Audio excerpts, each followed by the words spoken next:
It analyzes the forces which determine economic growth of a country and explain how to reach the highest state of economic growth and sustain it. It means macroeconomics he analysis करती है कि economic growth किसी एक country की कैसे achieve करनी है और उस या जो स्टैंडर्ड ऑफ इकोनॉमिक ग्रोथ है उसको कैसे उस पर रीच कैसे करना है या उसको अचीव कैसे करना है।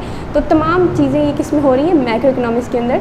And it also helps to bring stability in the price level and analyse functions in business activities. It suggest policy measures to control inflation and deflation. अब क्या है, हम माइक्रो इकोनॉमिक्स में तो ये पढ़ रहे हैं कि एक फर्म ने कैसे प्राइस को डिटर्मिन किया या डिफरेंट गुड्स की प्राइसेस कितनी हैं, लेकिन मैक्रो इकोनॉमिक्स ये एनालाइज करेगी कि डिफरेंट प्राइसेस जो हैं उनका बिहेवियर कैसा है, ईयर टू ईयर वो इंक्रीज़ हो रही है, डिक्रीज़ हो रही है, उनके अंदर ट्रेंड कैसा है, टाइम ट्रेंड कैसा है उनका।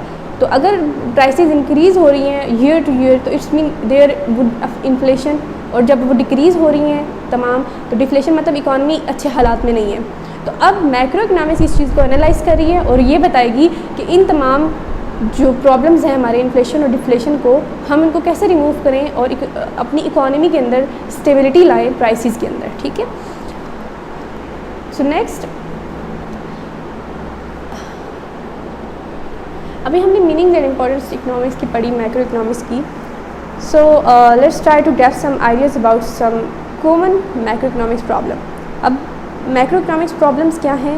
प्रॉब्लम का मतलब ये नहीं है कि मैक्रो इकोनॉमिक्स के बहुत सारे प्रॉब्लम्स हैं, इसका मतलब ये है कि मैक्रो इकोनॉमिक्स बेसिकली क्या कर रही है, किन प्रॉब्लम्स को डील करेगी या कौन से ऐसे प्रॉब्लम्स हैं जिनको जो इकॉनमी के लिए बहुत ज़्यादा एक वर्स्ट कंडीशन ले जाते हैं, उनको अगर हम रिमूव ना करें, सॉर्ट आउट ना करें तो इकॉनमी का हम एक स्टैंडर्ड लेवल अचीव नहीं कर सकते।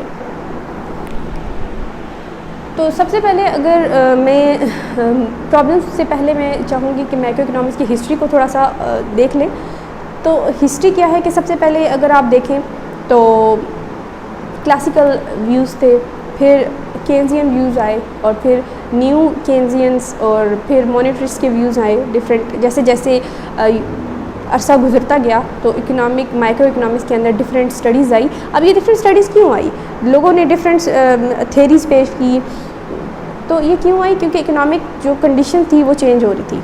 तो सबसे पहले जब था बहुत ही पुराना जैसे हम कह सकते हैं बहुत पहले, तो उसमें क्या था, ओल्ड आइडियाज़ थे मैक्रो इकोनॉमिक्स के, जैसे कि एडम स्मिथ हो गए, अल्फ्रेड मार्शल एंड पिगो। ये तमाम इनके व्यूज़ क्या थे कि उनका जो आइडिया ये था कि macro economic that economic should be able to reach full employment through a process of self correction. Self correction का मतलब ये है कि अगर इकॉनमी जो है अपने इक्विलिब्रियम में खुद ब खुद पहुँच जाती है, अगर कोई भी प्रॉब्लम सफ़र करने पड़े इकॉनमी को या कोई भी फ्लक्चुएशन आ जाती है इकॉनमी में, तो वो खुद सेल्फ करेक्शन से वो तमाम फ्लक्चुएशन या वो प्रॉब्लम खुद ब खुद सॉर्ट आउट हो जाती है।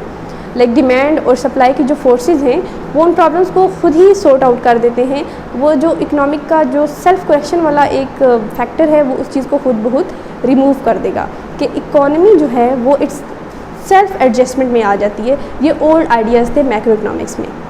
लेकिन फिर क्या हुआ, इन तमाम ओल्ड आइडियाज़ को 1930s तक देखा गया, माना गया, इसी के ऊपर काम होते रहे। लेकिन जब 1930 का दौर आया तो लोगों ने ये देखा कि एक क्रूशियल लेवल का एक डिप्रेशन आ गया इकॉनमी के अंदर। एक लोगों को जॉब्स नहीं मिल रही, लोगों को उस तरह गुड्स एंड सर्विसेज की प्राइसेस जो हैं वो इतनी इंक्रीज़ हो रही हैं। सो 1930s में ये जो थ्योरी थी ये फेल हो रही थी और many people have begun to wonder if the United State will ever escape the great depression fuel grip. अब इसका क्या मतलब है कि लोगों परेशान होना शुरू हो गए कि 1930 का जो ग्रेट डिप्रेशन है, ग्रेट डिप्रेशन का मतलब ये है कि मंडी के अंदर बहुत बड़ी कसाद बाज़ारी आ जाना कि लोगों को ना जॉब्स मिल रही हैं, ना गुड्स एंड सर्विसेज हैं, प्राइसेस भी बहुत नहीं है सेट। तो अब लोग परेशान थे, वो जॉब्स के लिए मारे फिर रहे थे लेकिन कोई जॉब नहीं थी और ओवरऑल इकॉनमी की कंडीशन बहुत वर्स थी, डिप्रेशन में आई हुई थी इकॉनमी। 1930s में क्या हुआ कि जो ओल्ड आइडियाज़ थे वो फेल हो गए। इसके बाद macro economics as it in modern form is often defined as starting with the John Maynard Keynes and the publication of his book The General Theory of Employment, Interest and Money in 1936। अब 1930 से 1936 तक Keynes ने इन तमाम situations का comparison किया, analysis किया कि क्या वजह है इस डिप्रेशन की। जब क्लासिकल्स की ये थॉट्स हैं कि इकॉनमी जो है वो सेल्फ एडजस्टमेंट हो जाती है, इसकी खुद ब खुद सेल्फ एडजस्टमेंट आ जाती है, तो अब ये इकॉनमी क्यों नहीं इसके अंदर सेल्फ एडजस्टमेंट की बेस के ऊपर जितने भी इकॉनमी को प्रॉब्लम्स आ रहे हैं, अनएम्प्लॉयमेंट के, इन्फ्लेशन के, या जिस तरह भी लोगों के पास जॉब्स नहीं है या लोगों का लिविंग स्टैंडर्ड ख़राब से ख़राब तर होता जा रहा है, उस चीज़ को वो उसने उसकी रीज़न, उसकी कॉज, उसके लिए वर्क करना शुरू किया। तो फिर 1936 में उन्होंने मैक्रो इकोनॉमिक्स के ऊपर जो स्टडी की, अपनी एक बुक लिखी 1936 के अंदर। अब उसमें उन्होंने क्या बताया, in his book he emphasized on the intervention of government to overcome the problem of unemployment. अब बेसिकली क्या था, केन्स ने क्या किया कि तमाम चीज़ों को स्टडी किया, उन सब का एनालाइज किया, तो इस पॉइंट पे पहुँचे कि बेसिकली ये जो डिप्रेशन आया था इसकी रीज़न क्या थी, एग्रीगेट डिमांड के अंदर कमी आ गई थी, एग्रीगेट डिमांड ख़त्म हो गई थी या कम हो गई थी। अब एग्रीगेट डिमांड का मतलब ये है कि जो ओवरऑल इकॉनमी के अंदर डिमांड थी गुड्स की या सर्विसेज की, हर लिहाज से वो क्या हो गई थी, उसमें कमी की वजह से अनएम्प्लॉयमेंट आ रही थी। अब आप खुद देख लें, जब डिमांड कम हो जाती है तो प्रोड्यूसर गुड्स को क्यों प्रोड्यूस करेंगे, नहीं प्रोड्यूस करेंगे ना। तो जब गुड्स को प्रोड्यूस नहीं किया जाएगा तो जो लेबर है उसको भी अपनी फर्म्स के अंदर से निकाल दिया जाएगा, या फिर क्या होगा, वो और लेबर को हायर नहीं करेंगे। It create the problem of unemployment. तो उन्होंने क्या बताया कि एग्रीगेट डिमांड कम होने की वजह से अनएम्प्लॉयमेंट एज अ मेजर जो प्रॉब्लम था, मेजर जो कॉज थी इस डिप्रेशन की थी। ठीक है, अब उनकी ये थ्योरी आने के बाद 1960 तक उनकी जो बिलीफ थे मोस्ट इकोनॉमिस्ट के, वो उनके ऊपर जो केन्स थे उनके आइडियाज़ ने एक हम किसे कह सकते हैं एक्सप्लेनेशन दी कि इकॉनमी की जितनी भी फ्लक्चुएशन थी उसकी रीज़न बेसिकली एग्रीगेट डिमांड में कमी थी, और अगर हम इस चीज़ को ख़त्म करना चाहते हैं तो हमें क्या करना पड़ेगा, एक ऐसी सेंट्रल अथॉरिटी होनी चाहिए जो इन प्रॉब्लम्स को क्या कर सके, कम कर सके। ठीक है, मतलब क्या हुआ कि उन्होंने जो बताया आपके बेरोज़गारी जो आ गई इकॉनमी के अंदर, ग्रेट डिप्रेशन की जो रीज़न थी बेसिकली यही थी कि लोगों के पास जब रोज़गार नहीं है, इट्स मीन उनके पास इनकम नहीं है। जब इनकम ही नहीं है तो how they consume on different goods and services. तो इकॉनमी की जो एक्टिविटी थी वो बिल्कुल डाउनफॉल में चली गई थी। तो उसकी ओवरऑल रीज़न क्या थी, एग्रीगेट डिमांड को कम करना। अब केन्स ने ये सिचुएशन देखी और उसके ऊपर एनालाइज किया, और फिर उन्होंने सजेशन दी कि इस एग्रीगेट डिमांड, अगर इकॉनमी चाहती है कि वो डिप्रेशन से निकले, उसे क्या करना होगा, एग्रीगेट डिमांड को इंक्रीज़ करना होगा।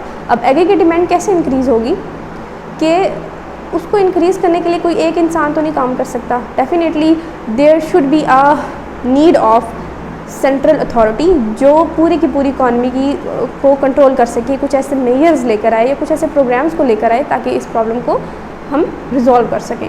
तो जॉन मेनियार्ड केन्स ने क्या किया कि उन्होंने ये सजेशन दी कि अगर एग्रीगेट डिमांड को हम बढ़ाना चाहते हैं या इकोनॉमिक डिप्रेशन को हम ख़त्म करना चाहते हैं तो हमें क्या करना पड़ेगा, गवर्नमेंट इंटरवेंशन को लाना पड़ेगा। मतलब कि हुकूमती मुदाखलत को इकॉनमी के अंदर लेकर आना पड़ेगा ताकि हुकूमत अपने कुछ अखराजात करे, कुछ डिफरेंट प्रोग्राम्स लेकर आए लोगों के लिए, सोसाइटी के लिए, तो ओवरऑल इकॉनमी के अंदर लिविंग स्टैंडर्ड को हम क्या कर सकें, बूस्ट अप कर सकें। अब क्या हुआ कि 1960s में जो केन्स थे उनके इन तमाम आइडियाज़ के ऊपर काम होता रहा। उन्होंने जो बताया, जो थ्योरी पेश की, उसके ऊपर वर्किंग हुई, और ओवरऑल मतलब क्या हुआ कि बेरोज़गारी को ख़त्म करने के लिए गवर्नमेंट ने डिफरेंट काम किए। बहुत सारे जो पब्लिक वर्क्स होते हैं, प्रोग्राम्स हैं, उनके अंदर काम किया कि लोगों के अंदर हम क्या करें कि एक मोटिवेशन हो कि लोग काम करें। इसके अलावा उन्होंने बहुत सारे लोगों का लिविंग स्टैंडर्ड इंक्रीज़ करने के लिए अखराजात किए, सरमायाकारी की, डिफरेंट फर्म्स को सब्सिडाइज़ किया। तो इन बेसिस पे क्या हुआ कि गवर्नमेंट के भी एक्सपेंडिचर इंक्रीज़ हो गए, और साथ साथ जब गवर्नमेंट ने इन चीज़ों की तरफ लोगों को मोटिवेट किया तो ओवरऑल फर्म्स का बिहेवियर क्या हुआ कि उन्होंने सरमायाकारी में, इन्वेस्टमेंट में इंक्रीज़ करना शुरू किया। अब इन्वेस्टमेंट में इंक्रीज़ होने का क्या मतलब है कि जो फर्म्स हैं या प्रोड्यूसर हैं उनकी एक्सपेंडिचर में इजाफा हो जाना। तो ओवरऑल क्या हुआ, एग्रीगेट डिमांड ने इंक्रीज़ होना शुरू हो गई और इकॉनमी आहिस्ता आहिस्ता अपने लेवल तक पहुंचना शुरू होगी। ठीक है, रिकवरी आना शुरू होगी इकॉनमी के अंदर। लेकिन 1970s में ऐसा हुआ कि 1970s में अफरात ज़र पेश आया। मतलब ये देखा गया कि प्राइसेस में भी इंक्रीज़ हो रहा है। मतलब एग्रीगेट डिमांड तो इंक्रीज़ हो रही है, लेकिन अब इकॉनमी की सिचुएशन ऐसे हो गई है कि एग्रीगेट डिमांड बहुत ज़्यादा हाई हो गई है, कि शॉर्टेज होना शुरू हो गई गुड्स की। लाइक 1970 में ऑयल प्राइस शॉक आया था बहुत बड़ा, जिसमें क्या था कि तेल का जो बहरान था वो सामने देखने में आया, और ओवरऑल क्या हुआ कि जीडीपी जो है वो गिरना शुरू हो गई बहुत सारी इकोनॉमीज़ की, और इन्फ्लेशन भी, मतलब प्राइसेस के अंदर जो इंक्रीज़ है वो भी इंक्रीज़ होना शुरू हो गया। तो अब क्या हुआ कि फिर से अनएम्प्लॉयमेंट और इन तमाम प्रॉब्लम्स को देखा गया। तो फिर हमें एक ज़रूरत थी कि 1970 में कोई एक ऐसी थ्योरी लेकर आई जाए और एक्सप्लेनेशन हमें इकोनॉमी को चाहिए। तो डिफरेंट हमारे इकोनॉमिस्ट थे, मेलन एंड रॉबर्ट, उन सब ने एक पैराडॉक्स दिया कि कुछ आइडियाज़ थे जो केन्स ने एक्सप्लेन नहीं किए थे, कि एग्रीगेट डिमांड को तो हमने इंक्रीज़ किया, लेकिन आहिस्ता आहिस्ता हुआ क्या कि एग्रीगेट डिमांड इंक्रीज़ होते होते ऐसा हुआ कि शॉर्टेज होना शुरू होगी, सप्लाई कम होना शुरू होगी, कॉस्ट ऑफ प्रोडक्शन इंक्रीज़ होना शुरू होगी। तो अब इस प्रॉब्लम को बचने के लिए हमें क्या करना पड़ेगा? तो उन्होंने जो सजेशन दिए